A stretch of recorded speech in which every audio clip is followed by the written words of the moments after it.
Hello, everyone, and welcome to the paddock. My name is Henrik. And my name is Sierra, and we are going to go over our review for the 2024 Azerbaijan F2 and F1 weekend, but starting, of course, with F2. Yes, and Azerbaijan is the gift that keeps on giving. Very good race. A nice, exciting race to happen after Monza. Didn't disappoint.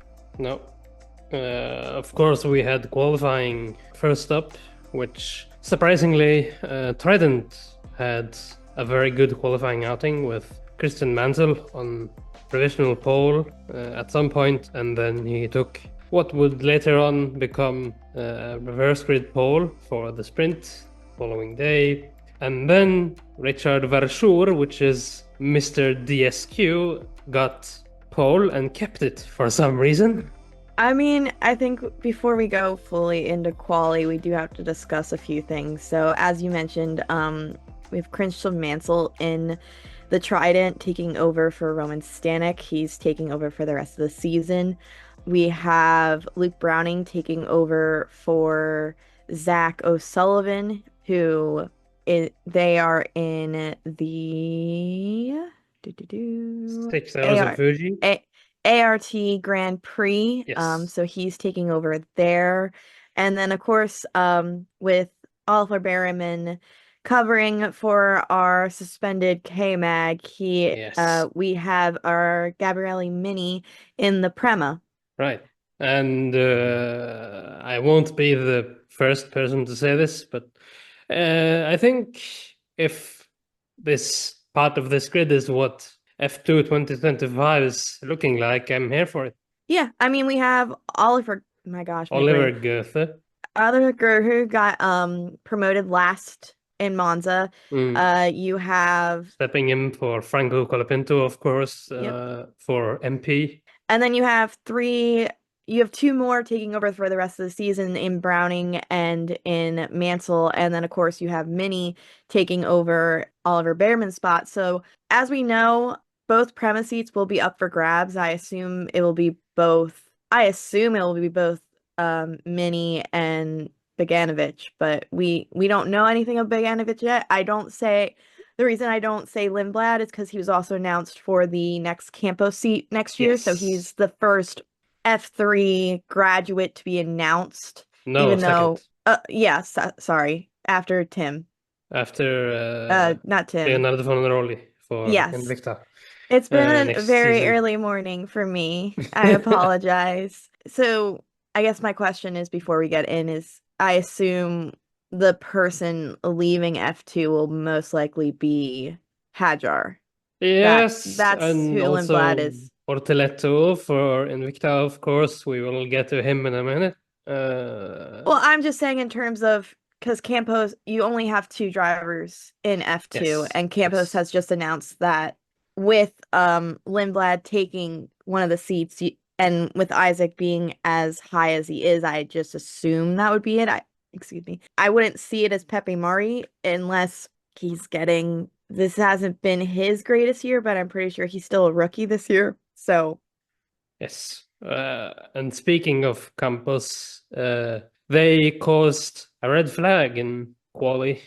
gave a 2018 Azerbaijan Grand Prix Daniel Max je ne sais quoi feel about as they both go off into turn one turn like run off in turn one. Of course they don't crash into each other, but both Red Bull liveries just off into the distance. Yes, they had very late lockups, and then they couldn't really turn much, so they decided to have a few rendezvous with the Tech Pro barrier. I mean, it was a brake issue. Like the Campos misjudged the I guess they blanked the brakes, I believe they said is how they described it on the broadcast. Basically, they tried to warm up the brakes as much as possible, but in doing so, they lost something. I'm not technical enough to repeat all that, but by the end of and of course, you have then since Hajar was the first one to go into the barriers, not only did he have a not great qualifying, he then got a his fastest lap deleted because of him causing the red flag. Yep. So he basically had to start in P20, which was a shame for him and his championship hopes, but of course it was set beautifully for what would later come. Yes, I think keynotes Victor Martins looked really good in qualifying, same as, I mean, Vischer just squeaked Antonelli by 0.017. Like that is the margin it was in terms of quali at the end of the day. Other keynotes, you had Zamolini finishing fourth, you had Bortoletto finishing sixth, you had Mini finishing eighth, and then, of course, Mansell was in 10th, so he would get that in the sprint, get that Reverse pole grid pole. position. Mm. And then the other two keynotes I would say would be Luke Browning, the other newbie of the grid, finishing in 11th. And you had Aaron just outside in 12th. Go ahead. And quite the bounce back from Monza for Aaron. Yeah, quiet weekend, which I think he needed. I think he scored points in the feature race and in the sprint. Uh, So even not a lot of points, but definitely a nice little bounce back after the last two, three races for him. yes, and of course the sprint was timed, thus meaning reduced points for everyone that scored points.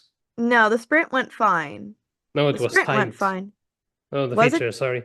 Yeah, the feature was The timed. feature was timed, We'll get to the thus feature. meaning the points were reduced.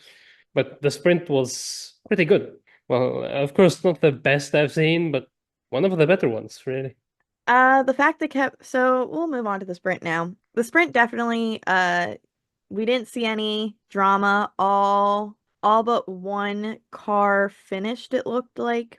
Great showing out for all three newbies, as I'll call them. Of course, Luke Yes. Browning didn't he missed the points. He was in 11th, but kept Isaac Hadjar behind him, who was making a tear through the field, but did not get to the points. But our top three were Dirksen taking his first win, also taking AIX's Racing's first win, I believe, since their rebrand. So very lovely to see. Yes, that was phenomenal to see, to say the least. We had Jack Crawford taking second. He was third, I believe, in the lineup for the grid, for this. So So he he said, drove up a place.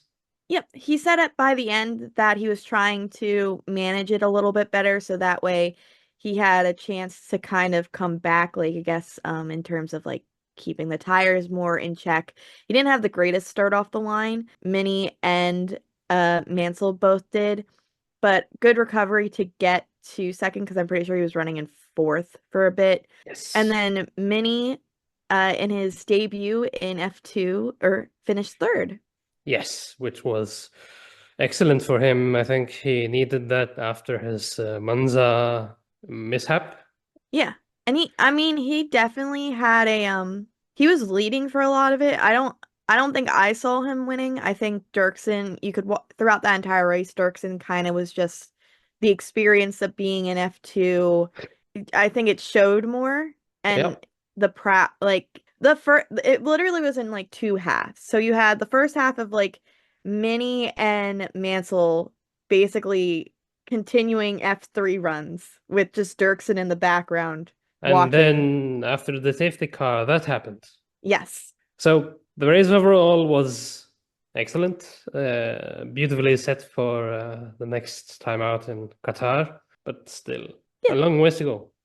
Yeah, I mean, you had Victor Martins looked good, who was he was going to be starting third in the feature race. He made it up to fourth. He was almost caught by Minnie, I believe. Yeah, he was very they were very close to each other by the end.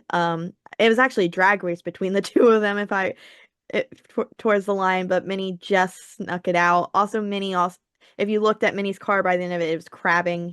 He definitely brushed the wall at some point, but I think you do that You always do that in Baku. You see that here. You saw it in the first race, in the feature race as well. But Bortoleto finishing in fifth, crucial points for him. You had Aaron finishing in sixth, also crucial points for him to try and get back into to maybe make a late run. He is fourth right now, with And Zane Maloney in Hajar not third. scoring. Hadger's not scoring. Maloney is sitting in third. He didn't score in this race, in the sprint. And then Antonelli and Mansell finished out the top eight. With Mansell could have won that race if Dirksen hadn't intervened. I think it was always going to be hard for those two. I think he definitely could have placed, but still a good showing for him. Yep. And of course, if you're listening to this and are a casual viewer of the F2 Championship, then you should absolutely watch the next few races in Qatar and Abu Dhabi because the season has been very nice. Yeah, we'll talk about the standings after this because it does change as we go into the feature race. Not a lot of racing off the start. Yeah, no, no, the first two laps was crash ahoy. It wasn't even the first lap, it was starting grid. Yeah, so after the formation lap and about 26 seconds in. So what looked like happened is it looked like Kushmini stalled off the line. It was Oliver Gerther to clip him first. Yep, so that caused a chain collision with a few of the other ones, Yeah, such as the Mini main and the Mansell, main I believe. No. no, they were too high up. It was all the back markers. So at that time, I believe, so if I recall, it was Coolin wasn't in it. He was maneuvering around it. It Yep. was, so what had happened was Kushmini got stalled. It was then Oliver Gother colliding with him because of just how far back, and with Miney being up in fifth, it's hard to, for that, especially for the new, for Gother, it's a little harder for him to see that right away just because there's so many cars in between him and them.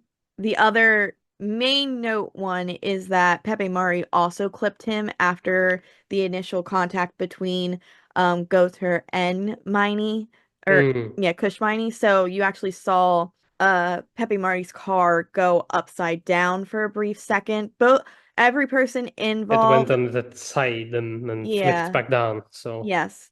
Everybody involved was okay, which is wonderful to see. yep. This is why we have a Halo involved in these cars. Yes, and we will, of course, get to the Japanese Grand Prix very early in next season, and we can hopefully talk more about the reasoning behind the Halo at that point.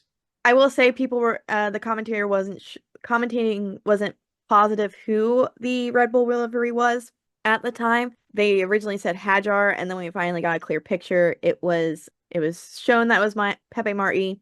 Did take them a hot second to run that red flag, which I understand it's a long track and but as soon as it happened, it should have been red flagged, in my opinion. So Baku being Baku, and I Doing think, Baku things. yes. So after about 30 minutes, For someone like me who watched it live, that was a long wait. I probably would have fallen back asleep if it was live, because again, it was at 3:30 in the morning for me, US Uh, American fan. So I won't no, really say anything because it will hit me at some point. you have Texas, and you have, once you have the You have Texas, you have Mexico, you have Brazil to some Brazil. extent. Uh, Oh, don't forget Vegas. oh no. Oh no, 7 a.m. start. Join my pain. But moving on to the race, we ended up having a rolling start. Also, it moved down to time instead of laps, so we Yep, ended up having a 30-minute time limit on the race, and 35-minute time limit. 35. Mhm. Okay. And then you still had to do a pit stop, so that needed to be made note. So with the time limit, we get a different point structure. I believe they said it was the tier 3 point structure. So points were reduced so it wasn't the full 25 for Points. winning or anything like that. No, But it was 19 for winning. so a little bit in standings, but not too much because it still went all the way down to 10. But it was good racing throughout the rest. Absolutely. Victor Martins was did take the lead, or he was He, hunting down the lead before yes, the first pit stops. yes, but he couldn't really take it. He was the best out of the three in the rolling start to get that tire firing. So it was pretty good racing. Some for the most part clean. You had a little bit of wheel banging. I'm pretty sure Browning and Dennis did have a little bit of a collision and took off Luke Browning's end plate at some point. And But Hager was, of course, penalized for it, it was perfectly understandable. yeah, I He mean there was was the still culprit, so yeah. why And not there was punish it? oh, and there was three cars at that point, so like yes, the end plate went into the fence, but it could have been worse. We'll get to something that is a lot worse in the next episode, but So we continue on. The first round of pit stops go. The overcut was definitely the most powerful in F2 cars, or especially because of just they don't have the same tire prep as F1 do. no, So they don't have tire blankets. That's the yeah. big one, and they don't use the same compound. So they don't use the hard compound. They use the medium compound as the hard compound in some cases. Yes. This race it was their super soft tire and the soft tire.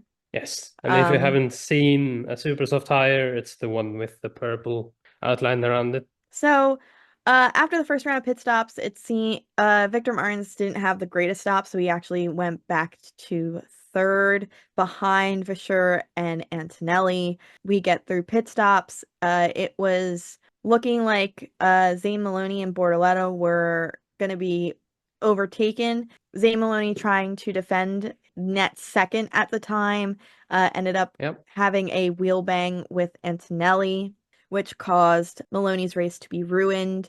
Antonelli still able to continue, looked like he had maybe damage. I couldn't fully tell.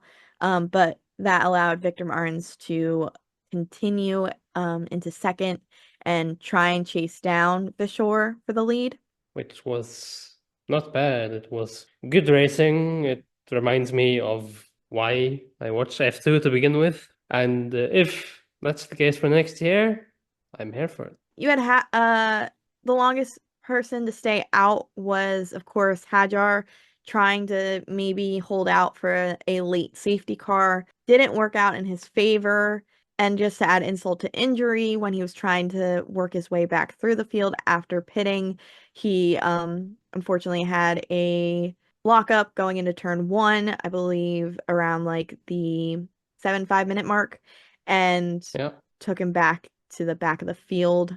As we got towards the end, I at least thought maybe Victor Martins had a chance because it definitely looked like Vishor's car was not straight.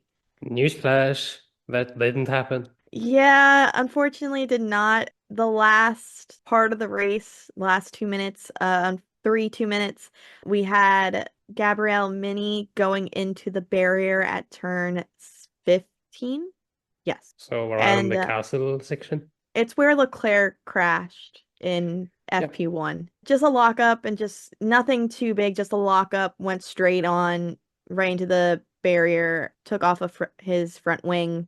Unfortunate, he was running eighth, I believe, at the time, so would have been nice to see him get 2 point scoring positions in his debut, but thus is Baku.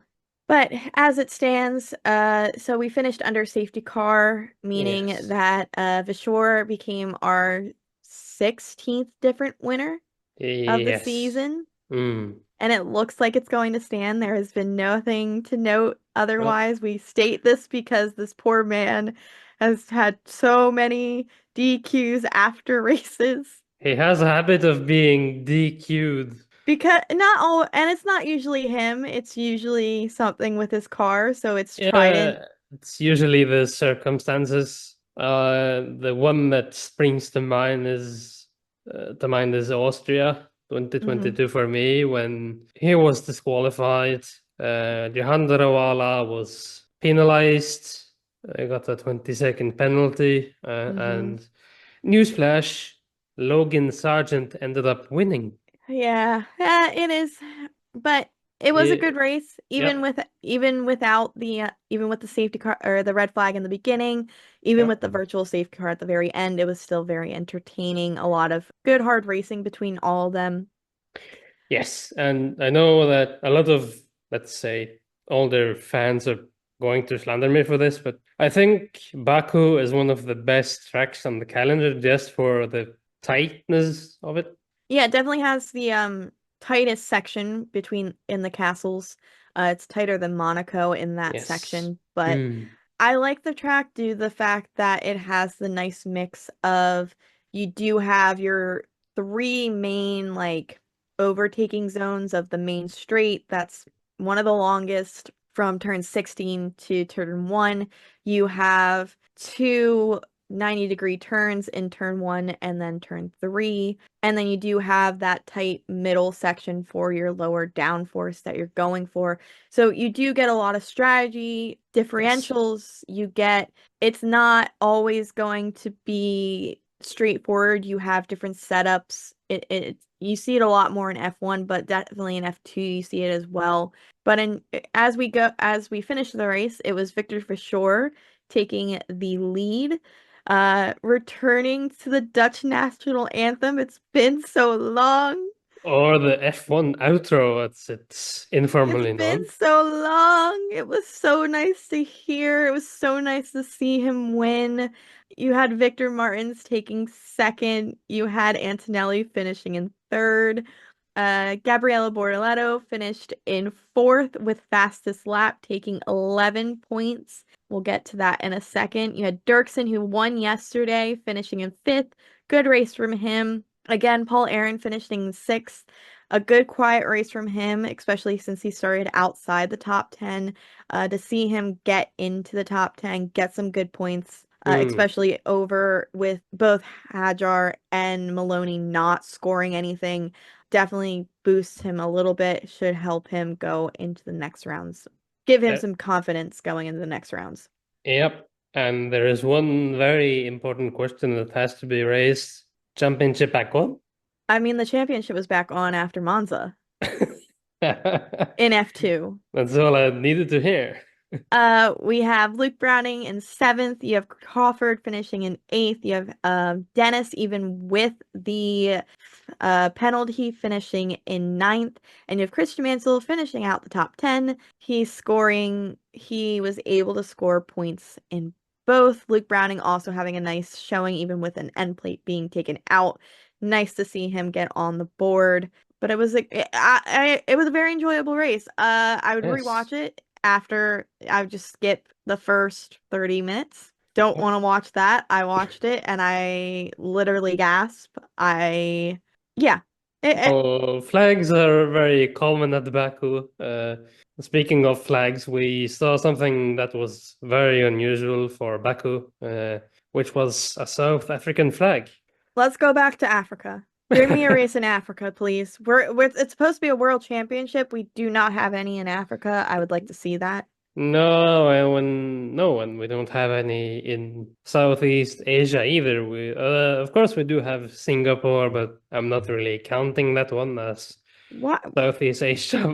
But It's Southeast Asia. What are you talking about? we don't have Bangkok. We don't have these. We don't have Malaysia anymore. We don't have these. Yes, but Singapore is. We talk about Singapore next week. That's a next week Yeah. topic. Um, but as the standings go, we have a change in the lead. Because Hajar hadn't scored points, because Borleto did score points in both the sprint and the feature, he takes first up and takes over at 169.5 points. Why didn't they give him the whole point? I digress. Oh, you're still angry about that. All It right. makes no sense. Um, then you have Hadjar finishing in second with 165. You have Maloney in third with 135, and you have Aaron in fourth with 133. As I said, good point scoring, quiet racing from Aaron today. This weekend in general, good to see him make progress back up. Yep. We'll see if he can retake third and maybe if Hadjar doesn't score points in the next two races, we see Zane or Aaron make a pull for third or Yep. pull for second. So, in short, this has been a good weekend to watch, and the championship will go on, hopefully until Abu Dhabi. We'll see. We'll see if Bortolato just is the next Oscar Piastri and just kind of runs away with the last of it. We'll see if Hadjar can bounce back. We shall see. Yes. It's from what if you would have told me that after Spa we'd be having a championship fight, I probably wouldn't believe you because again, Aaron had fallen and it was seeming like Hadjar's to lose at this point. But yeah, it's nice to see that a rookie is making it. It's giving, as I said, Oscar Piastri vibes with him getting in the first half of the season, getting around the concept of the car, and then that second half kind of flipping the switch. Yeah, it definitely makes the case for why Salba is looking at him to be that second spot in their car. We can talk about more of that in the F1 part because I do have some thoughts about who they should maybe put in that seat. I Yep. know Zay Maloney is the other current F2 driver, I'll say, that has a chance to make it since he is also part of the Sauber Academy. Academy. Thank you. So yeah, it's interesting for a last seat on the grid because we all know that Red Bull is doing its own thing, but Yes, it's doing the Lawson. of course. So yeah, it that's F2. Besides a scary crash in our feature race today, it was really nice to see all competitive racing, pretty clean racing as well throughout the Mm. entire weekend. Definitely a good follow-up to Monza where that was also a good race. So Yep. we'll see if the last two races follow the same pattern and we get some exciting races, or if it's gonna be just like a snooze fest and Bordello just goes off into the distance. Well, hopefully it's not a snooze fest. Hopefully it will be exciting. To conclude, once again, if you are a casual F2 viewer and only watch occasionally, then you should watch the next two weekends, starting with Qatar, of course, and ending off with Abu Dhabi. It'll be nice to see. Definitely will be interesting to see how Qatar works with us going a little later in the season. I know for F1 it was pretty brutal. I don't remember how. Is this the first time they're racing at No, F2? third. Third? Okay. No, it's the first time in Is it F2. the first time? Okay. I thought you mentioned F1, but No, no, no, no, no, no. no, I was okay. asking if this was their first time because I Yes, remember it being pretty brutal temperature wise, which is why they changed the time of year they're going, which is why Qatar is now be after Vegas. But I yep, couldn't remember if F2 also raced there. So it'll be interesting to see. absolutely. And there will, of course, be predictions coming your way at some point between this and the next time out in Qatar. Yeah, we'll do a predictions for who we think will take the F2 championship as we actually have one at this point. Yep. So that will be good. And we have 4 weeks between Singapore and Texas, so we'll have content for you guys. Absolutely. But we will sign off there for our F2 review. Don't feel free to rate us, drop a like, comment. We have, of course, all our socials where you can also reach us. And feel free to reach out on in the pit lane as well, if you want to do that. And of course, if you disagree with any of this, if you want to pick a fight for some reason, feel free to do that as well. But if you agree and want to hear more, of course, feel free to say that as well. Yeah, so that will conclude. We will see you guys for our F1 review. Yep, and have a good one.